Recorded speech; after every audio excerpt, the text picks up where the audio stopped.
A man walks into a police station. He's reporting his wife missing. He's crying. He's desperate. His voice is shaking. He seems genuinely terrified. But within 5 minutes, the detective knows he's lying. Within 2 hours, the man confesses to murder. The detective didn't use a polygraph. No fancy technology. No hours of interrogation. Just 7 behavioral cues that the human brain struggles to control when someone's lying. These are the same techniques FBI agents are trained to use. And over the next 12 minutes, I'm going to teach them to you. By the end of this video, you'll be able to spot deception faster than most people realize they're doing it. You'll recognize the signs in job interviews, sales pitches, relationships, even casual conversations. But here's the warning. Once you learn this, you can't unlearn it. You'll start seeing lies everywhere.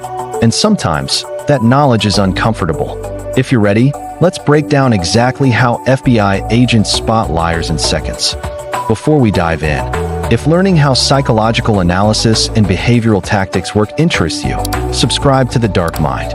Every week, I break down the techniques that investigators, manipulators, and experts use to read people and control behavior. Once you understand how it works, you see the world differently. All right, let's get into it. Here's the first thing FBI agents do, and it's something most people skip. You can't spot deception unless you know what normal looks like for that person. Everyone has different baseline behaviors. Some people naturally fidget. Some avoid eye contact even when telling the truth. Some people talk with their hands. Others sit perfectly still. If you don't know someone's baseline, you'll misread them every time. So before an FBI agent asks any serious questions, they start with small talk. Easy, non-threatening questions. How was your drive here? What do you do for work? Where are you from? They're watching everything. How much eye contact does this person make normally? Do they use their hands when they talk? What's their posture like? How fast do they speak? Once they have the baseline, they can spot deviations. And deviations are where deception shows up. Here's an example. You're talking to someone about their weekend. They're relaxed, making eye contact, speaking at a normal pace. Then you ask about something sensitive, money, a specific event, a person. Suddenly, their behavior changes. They break eye contact. Their speech speeds up. They cross their arms. That shift? That's what matters. If someone never makes eye contact, that's just their baseline. But if someone goes from normal eye contact to suddenly looking away, that's a red flag. FBI agents don't look for isolated behaviors. They look for changes from the baseline. Let's debunk the biggest myth first. Looking up and to the left means they're lying. No, it doesn't.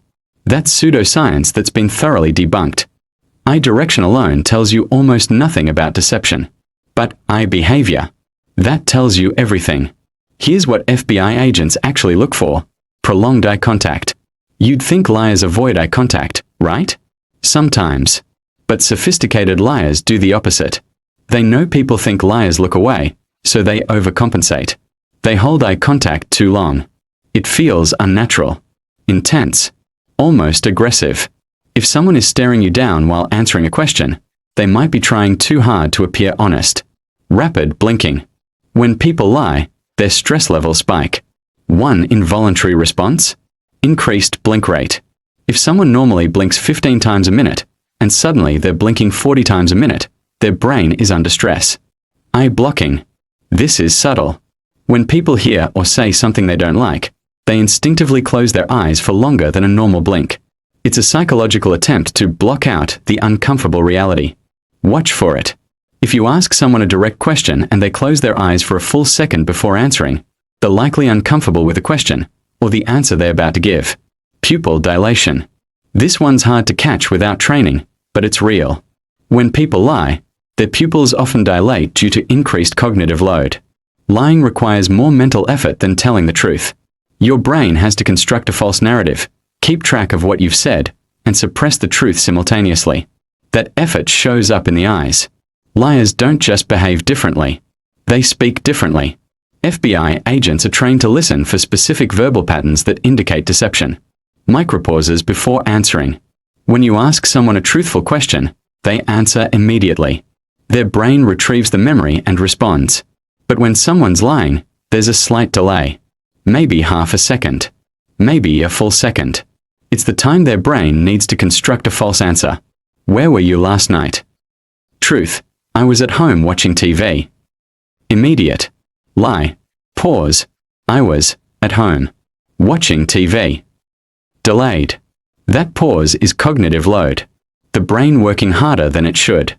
Qualifying language. Liars use distancing language to separate themselves from the lie. Instead of saying, I didn't do it, they say, to be honest, I swear to God. Why would I do that? That's not something I would do. Notice how these phrases create distance. They're not direct denials. They're appeals to character or rhetorical questions. Truthful people just say, I didn't do it. Simple. Direct. Over-explaining. Here's a big one. When people tell the truth, they give you the relevant information and stop. When people lie, they over-explain. They add unnecessary details. They justify. They ramble. Where were you Tuesday night? Truth. I was at the gym until 8, then went home. Lie. I was at the gym. I go every Tuesday, trying to stay healthy. I worked out for about an hour, maybe longer, I'm not sure. Then I drove home, but I stopped for gas first. Or wait, maybe I got gas on the way there. Anyway, I was home by 8:30. Or 9. Definitely by 9. See the difference? The lie is full of filler, uncertainty, and irrelevant details. Why? Because the liar is trying to sound convincing. They think more detail equals more credibility. But it does the opposite. Repeating the question. This is a classic stall tactic. Did you steal the money? Liar. Did I steal the money? No, I didn't steal the money. They're buying time to formulate an answer. Truthful people don't need that time. Quick question for you. Have you ever caught someone lying using any of these techniques? Or maybe someone's used them on you and you didn't realize it until later. Drop a comment and let me know. I'm genuinely curious what patterns you've noticed in real life. Alright, let's keep going. Here's the truth about body language. Single gestures mean almost nothing. Crossed arms? Could be cold. Could be comfortable. Could be defensive. Touching their face? Could be itchy. Could be nervous. Could be a habit. FBI agents don't look for isolated behaviors. They look for clusters, multiple signals happening at the same time. Here are the clusters that matter.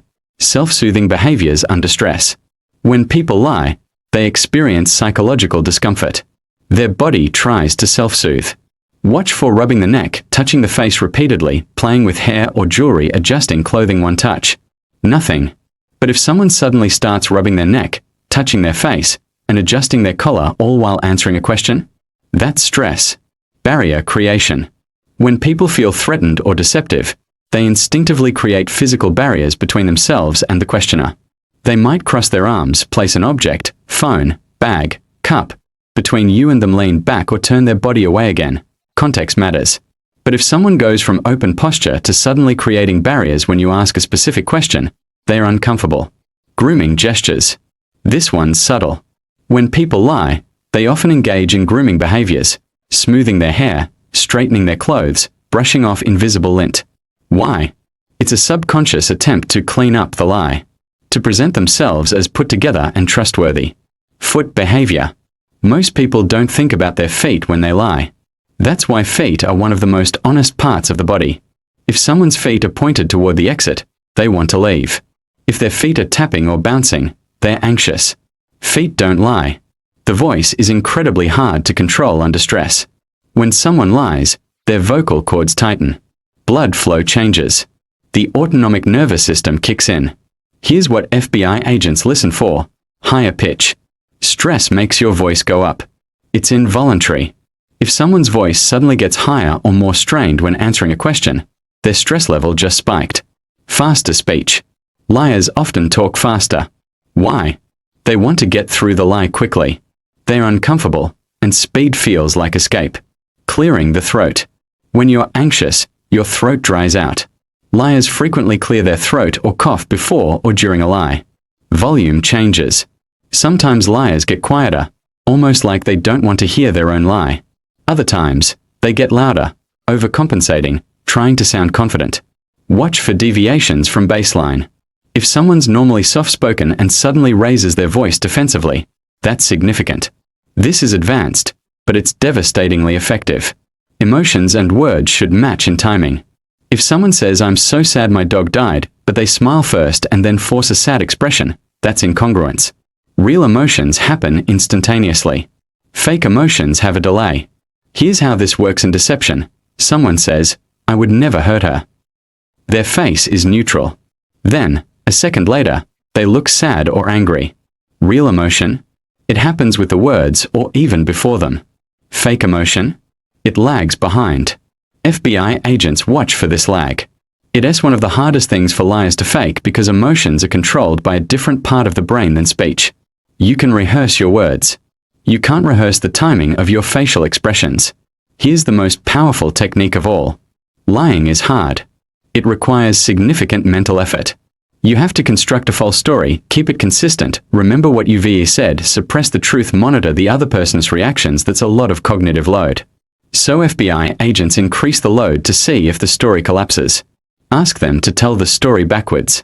Walk me through your evening, but start from when you got home and go backwards. Truthful people can do this easily. They're recalling actual memories. Liars struggle. They constructed a forward narrative. Reversing it requires reconstructing the entire lie in a new sequence. It's cognitively exhausting. Watch for hesitation, errors, and frustration. Ask unexpected questions. If someone's rehearsed a lie, they have a script. Deviate from the script. You said you were at the store. What song was playing in the background? Truthful people might remember. Or they might say, "I don't know." Liars panic. They didn't prepare for that question. They'll either freeze, over-explain, or make something up that doesn't fit the rest of their story. Interrupt and redirect. Let them start telling their story. Then interrupt. Wait, go back. What did you say happened before that? If they're telling the truth, they can easily backtrack. Memories are flexible. If they're lying, they lose their place in the script. They get confused or irritated. Okay, now you have the 7 techniques. But here's the critical part. How do you use this responsibly? First, don't accuse based on one signal. Body language is not a lie detector. People fidget for lots of reasons. Context matters. Look for clusters, not isolated behaviors. Second, establish a baseline. Always. You can't spot deception without knowing what normal looks like for that person. Third, consider the stakes. If someone's nervous during a job interview, that's normal. If they're nervous when you ask where they were last night, that's different. Fourth, trust your gut, but verify. If something feels off, pay attention. But don't make accusations without evidence. Use these techniques to guide further questions, not to convict someone. Fifth, use this ethically. These techniques are powerful. Don't use them to manipulate or control people. Use them to protect yourself, make better decisions, and understand when something doesn't add up. Here's what you need to understand. Everyone lies. Small lies. White lies. Lies of omission. Lies to protect feelings. Lies to avoid conflict. Now that you know how to spot them, you're going to see lies constantly. Your coworker saying they're fine when they're clearly not. Your friend exaggerating a story. A salesperson overstating a product's value. And here's the hard part. Sometimes it's better not to call it out. Not every lie needs to be exposed. Sometimes people lie to protect themselves. Sometimes they lie because the truth is too painful. The skill isn't just spotting the lie. It's knowing when it matters. Use this knowledge wisely. All right. Now you know how FBI agents spot liars in seconds. Baseline behavior. Eye patterns. Vocal changes. Linguistic cues. Body language clusters. Emotional congruence. Cognitive load tests. If this opened your eyes to something you didn't fully understand before, subscribe to The Dark Mind. Every week I break down psychological tactics, behavioral analysis, and the skills that investigators and experts use to read people. The more you understand, the harder you are to deceive. And here's what I want to know. Have you ever caught someone in a lie using one of these techniques? Or did someone lie to you and you missed the signs until later? Drop a comment and tell me the story. Which technique do you think is the most reliable? I read every single one. Stay sharp. Stay aware. And I'll see you in the next one.